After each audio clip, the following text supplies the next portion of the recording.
या भगवान संकटहारी अवध विहारी का चिंतन स्वयं भगवान शिव करते हैं। इसी कारण शिव पुराण में लिखा है कि शिव जी के ऊपर राम नाम बिल्व पत्र के ऊपर लिखकर जब चढ़ाते हैं ना तो शिव जी अति प्रसन्न हो जाते हैं। बिल्व पत्र पे यदि आपने राम लिख दिया, अच्छा देखिए हर एक बिल्व पत्र को अलग अलग चढ़ाने का फल है शिव पुराण में।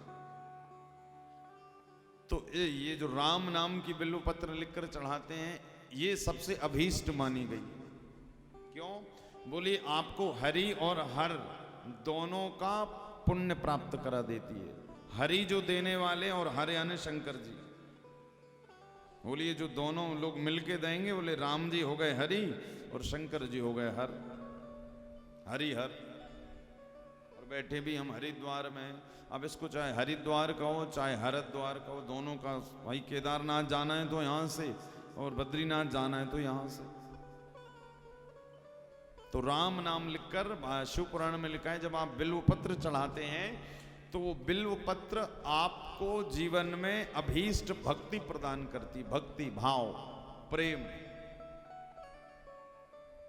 वैसे तो 3 दल से 11 दल तक की अलग अलग, देखिए बिल्व पत्र भगवान शिव को अति प्रिय होने का कारण है कि मां पार्वती के पसीने की बूंदों से बिल्व पत्र प्रकट हुआ था, का वृक्ष प्रकट हुआ था। मंदार पर्वत है, मंदार पर्वत, उस पर्वत पर मां पार्वती की पसीने की कुछ बूंदें गिर गई और जब बूंदें गिरी तो वहां से एक वृक्ष निकल पड़ा, बिल्व पत्र। और कहते जब हम बिल्व पत्र को चढ़ाते हैं शंकर जी पर, शिवलिंग पर, तो बिल्व पत्र की जड़ में साक्षात मां गिरजा का निवास रहता है। बिल्व पत्र चढ़ाने का क्या मतलब है कि हम शिव के ऊपर शक्ति यानी मां पार्वती को चढ़ा रहे हैं। और जब भाई कोई पति की पत्नी कुंभ के मेले में खो गई हो तो पत्नी तो क्या, पति क्या अनाउंसमेंट करवाएगा, भैया हमारी पत्नी गुम गई जल्दी मिल जाए उसको। फिर ना शाही स्नान से मतलब, ना गंगा जी से, ना हरिद्वार से, वो कहेगा हमारी पत्नी लाओ पहले।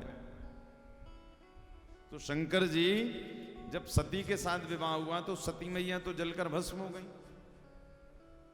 अब जितने दिन भस्म रही है, जब पार्वती का जन्म मिला उतने दिन शंकर जी अकेले घूमते थे, उतने दिन अकेले थे।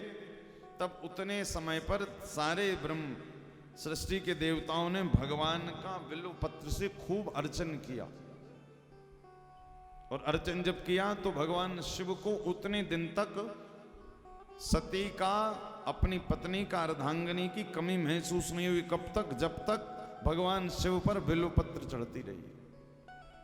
इसी कारण शास्त्र कहते हैं, शिव पुराण की कथा कहती है कि बिल्व पत्र को चढ़ाना मतलब साक्षात शक्ति को चढ़ाना, पति को पत्नी से मिला देना।